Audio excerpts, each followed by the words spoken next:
Bonjour à toutes et à tous, bienvenue une fois de plus à notre chaîne sur les finances saines pour tous, dont le but est de partager l'information avec les entrepreneurs en vue de les aider à améliorer la rentabilité de l'entreprise. Nous allons poursuivre aujourd'hui le thème que nous avons entamé la dernière fois sur les stratégies de fixation de prix.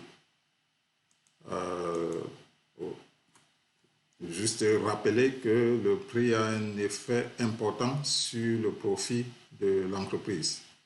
Nous avons vu la dernière fois la courbe sur le seuil de rentabilité qui nous permettait de savoir quel est le prix qui couvrait le prix qui permettait de couvrir l'ensemble des dépenses de l'entreprise. C'est après avoir couvert les dépenses d'opération, les dépenses de l'entreprise, qu'on commence à faire le prix à partir d'un certain niveau, à partir d'un certain seuil. Juste pour rappel, cette courbe indique qu'à un certain niveau, le profit commence à décroître. Donc, il est important de savoir quel est le prix idéal. C'est pour ça que nous avons présenté la dernière fois les différentes stratégies de prix, tout en insistant sur les principaux facteurs qui peuvent influencer le prix. C'est des éléments qui ont déjà été présentés, nous n'allons pas y revenir en détail. Nous avons vu aussi une des deux stratégies que nous avons vues la dernière fois, c'était la stratégie par majoration des coûts, c'est-à-dire on calcule le coût de revient du produit et on se fixe une marge bénéficiaire qu'on rajoute à ce coût-là pour pouvoir déterminer le prix du produit. La deuxième stratégie que nous avons présentée la dernière fois, c'était celle du libre jeu de la concurrence. C'est-à-dire qu'on se basait sur le prix de la concurrence, soit en maintenant ce même prix, soit en décidant d'avoir un prix beaucoup plus agressif pour maintenir un écart par rapport à la concurrence, soit de décider d'un prix indépendant si on est le chef de file dans le domaine. La troisième stratégie que nous avons présentée aujourd'hui, c'est la stratégie d'écrémage. Elle s'applique essentiellement pour des produits novateurs pour lesquels on peut décider de fixer un prix élevé au début et de baisser ce prix au fil du temps. L'inconvénient de cette stratégie-là, c'est qu'il faut être capable de démontrer le potentiel du produit au début. Il faut être capable de démontrer que ce produit-là a une valeur ajoutée et c'est la raison pour laquelle on a fixé un prix élevé. Il faut déjà qu'il y ait une niche, un segment de marché par rapport à ce produit, par rapport à ce service. Il faudrait que ce segment de marché-là s'attende à cette innovation et soit prêt à payer un prix conséquent par rapport à la valeur ajoutée du produit ou du service. Donc à partir de ce moment-là, on peut se dire, comme le produit est nouveau, comme le service est nouveau, comme le service et le produit est novateur, ça correspond à des attentes bien identifiées d'une niche de clientèle. Nous allons fixer un prix pour répondre à cette niche-là, quitte à ce que la niche sera agrandie par la suite pour pouvoir baisser le prix et attirer une nouvelle clientèle. Donc, le but de cette stratégie, c'est une stratégie d'écrémage qui permet de faire un filtre, d'écrémer et de choisir une catégorie de clientèle pour laquelle on va vendre le produit et le service à un prix élevé et par la suite, on va agrandir cette clientèle-là en fixant un prix beaucoup plus bas. L'inconvénient, au risque de nous répéter, c'est qu'il faut être capable de démontrer la valeur ajoutée de ce produit-là au début, sinon on risque de perdre cette clientèle-là. L'autre inconvénient aussi, c'est que le produit peut être novateur, on fixe un prix élevé pour une clientèle peu importante ou moins élevée, et lorsqu'on arrive à viser une clientèle beaucoup plus élevée en abaissant le prix, qu'on se rend compte que la concurrence est beaucoup plus forte. Il y a des nouveaux joueurs qui sont rentrés sur le marché avec le même produit ou avec le même service. Donc, comme toutes les autres stratégies, il y a des avantages, il y a des inconvénients. L'autre stratégie, c'est la stratégie de prix de pénétration du marché. À l'inverse de celle qu'on vient de voir, qui est celle de la stratégie d'écrémage, qui consiste à fixer un prix élevé au début et à baisser le prix par la suite, la stratégie de pénétration du marché consiste totalement à l'inverse. On fixe un prix bas pour arriver à rentrer dans un marché déjà existant, pour se bâtir une grande clientèle, parce qu'on vise une économie d'échelle pour pouvoir réduire le coût du produit. Donc, cette stratégie-là s'adapte beaucoup plus à des produits de masse. Pour des produits de niche, ce sera beaucoup plus élevé.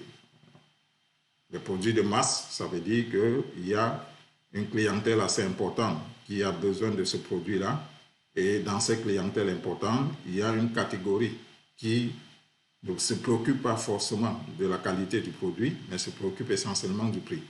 À ce moment-là, on peut dire on va rentrer à se concentrer sur le prix pour attirer la clientèle et par la suite, on pourra, avec le volume de la clientèle, parvenir à augmenter le profit en se basant sur une économie d'échelle qui nous permettra de réduire les coûts et basé sur le volume, on va avoir des très petites marges de profit, mais étant donné que la clientèle est assez grande, ça nous permettra de pouvoir réaliser un profit beaucoup plus intéressant. À l'inverse aussi, au niveau de la production, étant donné que les volumes sont importants, donc nos coûts de production seront beaucoup plus élevés. C'est ce qu'on appelle l'économie d'échelle.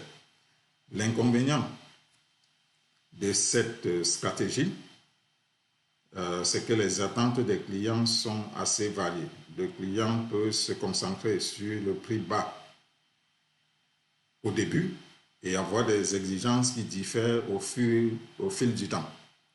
L'autre inconvénient, c'est que, étant donné que c'est des clients qui recherchent essentiellement le prix, un nouveau concurrent qui va rentrer avec des prix plus bas que le vôtre, vous allez perdre une bonne partie de votre clientèle parce que leur préoccupation, c'est essentiellement le prix. Donc, c'est une clientèle assez déloyale parce qu'elle court derrière les prix les plus élevés sans véritablement insister sur d'autres facteurs qui peuvent être la qualité du service, la qualité du produit, les délais de livraison, la relation avec la clientèle.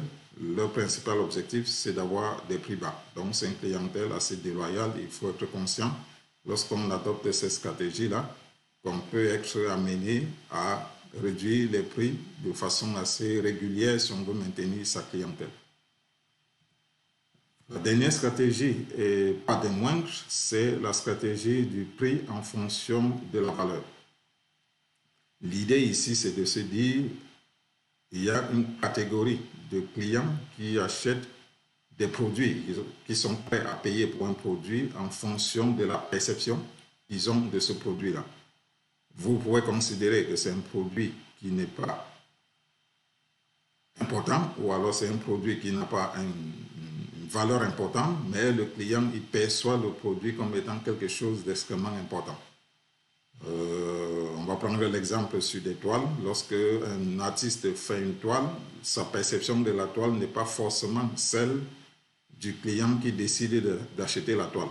Donc le client peut regarder la toile et sentir quelque chose de particulier par rapport à cette toile-là et dire, oui, je suis prêt à payer 1 000 $ pour cette toile, alors que vous avez pensé au départ que, basé sur le coût, sur le temps que vous avez passé pour la production de la toile, que ça devrait vous coûter 500 $, que vous deviez le vendre à 500 $.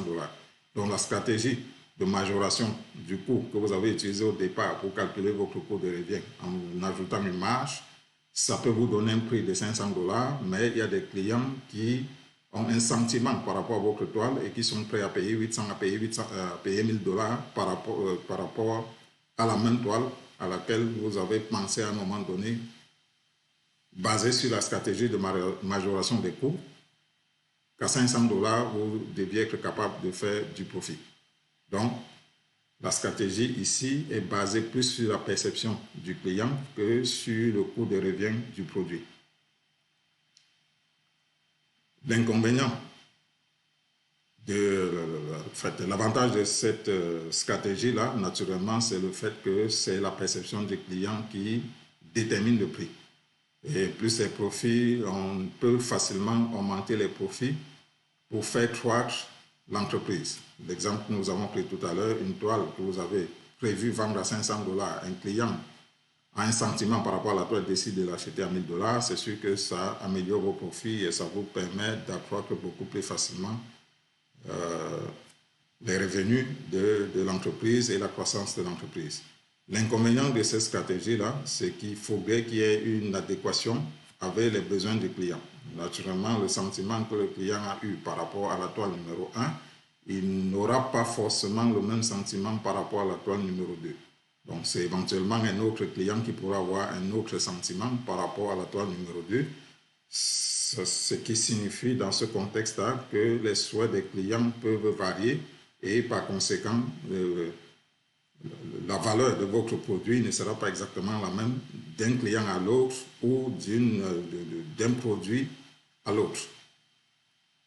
Donc, l'idée ici, c'est de se dire, je me préoccupe de savoir quelles sont les attentes du client et j'essaye de répondre au mieux à ces attentes-là, sachant qu'en répondant aux attentes, le client aura un sentiment par rapport au produit, par rapport au service et sera prêt à payer un prix beaucoup plus élevé. En gros, ce sont les 5 stratégies de détermination de prix. On ne peut pas dire a priori qu'il y ait une qui soit meilleure qu'une autre en fonction de votre produit, en fonction de votre marché, en fonction de l'évolution de votre entreprise. Est-ce que vous êtes au début? Est-ce que vous êtes en croissance? Est-ce que vous êtes en déclin? Vous pouvez choisir une stratégie par rapport à une autre. Également, on peut décider d'adopter une stratégie pour le début par rapport à un nouveau produit et modifier cette stratégie au bout de 6 mois, au bout d'1 an. Donc, l'idée, c'est de comprendre qu'il y a plusieurs stratégies, chacune avec ses avantages et inconvénients, et de faire le choix en connaissance de cause en fonction des contextes bien particuliers. Un autre élément important à retenir avant de conclure sur ce sujet, c'est quelle que soit la stratégie que vous avez choisie, il est important de calculer le coût de revient du produit parce que c'est le calcul de ce coût de revient-là qui vous permettra de savoir est-ce que je suis en train d'avoir un profit raisonnable, un profit au-delà de mes attentes ou je suis en train de faire des pertes. Parce que si vous n'avez pas calculé le coût de revient du produit, vous pourriez avoir l'impression que vous êtes en train de faire du profit avec une stratégie de prix en fonction de la valeur, alors qu'en réalité, vous ne faites pas de profit, vous êtes éventuellement en train de faire des pertes. Donc, il est fondamental, quelle que soit la stratégie, de calculer le coût de revient du produit et c'est à partir de là qu'on pourra choisir la stratégie adoptée et s'assurer qu'on a du profit par rapport au produit ou au service qu'on est en train de réaliser. Nous allons nous arrêter là pour ce thème sur les stratégies de prix. J'espère que vous avez compris, tout au moins, les 5 stratégies sont là et sont à votre disposition. C'est à vous de faire le choix. Si vous avez besoin, de façon particulière, des conseils ou des avis sur l'une ou l'autre des stratégies, nous sommes complètement ouverts à vous écouter, à rentrer un peu plus en profondeur avec vous sur votre cas particulier. Donc, merci encore de continuer de nous écouter. C'est toujours un plaisir de savoir que vous partagez l'information à ceux qui pourraient en avoir besoin. Et bonne journée et à la prochaine.